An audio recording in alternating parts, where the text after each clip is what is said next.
Polisi Wilayatul Hizbah Kabupaten Aceh Timur pagi tadi menggelar razia penegakan syariat Islam di Jalan Lintas Banda Aceh Medan, tepatnya di depan Hotel Royal ID.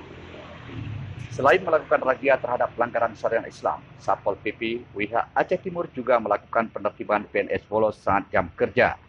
Kepala Bidang Penegakan Peraturan Perundang-undangan Daerah dan Syariat Islam, Muzakir SHI, mengatakan razia dan tindakan penertiban busana yang menampakkan aurat ini juga di-backup oleh personil Polri dari Satuan Lantas Polres Aceh Timur dan anggota Koramil ID Rayu.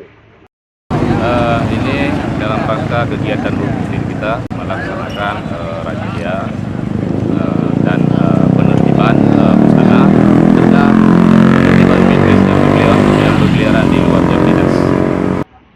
Kata Muzakir, razia ini dilakukan pihaknya dalam rangka peringatan syariat Islam yang mewajibkan semua umat muslim untuk berbusana menutup aurat sebagaimana dimaksud dalam kanun syariat Islam. Lanjuti Kanun Aceh nomor 11 tahun 2002 yang mana pasal 13 menyatakan bahwa setiap orang Islam wajib berbusana muslim, dan junto pasal 23 yang mana di situ setiap ada pelanggaran berarti petugas Wilayatul Hizbah berhak untuk menegur, menasihati dan mengingatkannya.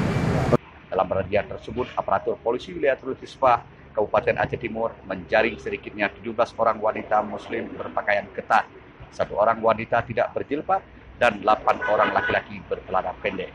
Ilyas Ismail, Freelance News melaporkan dari Aceh Timur.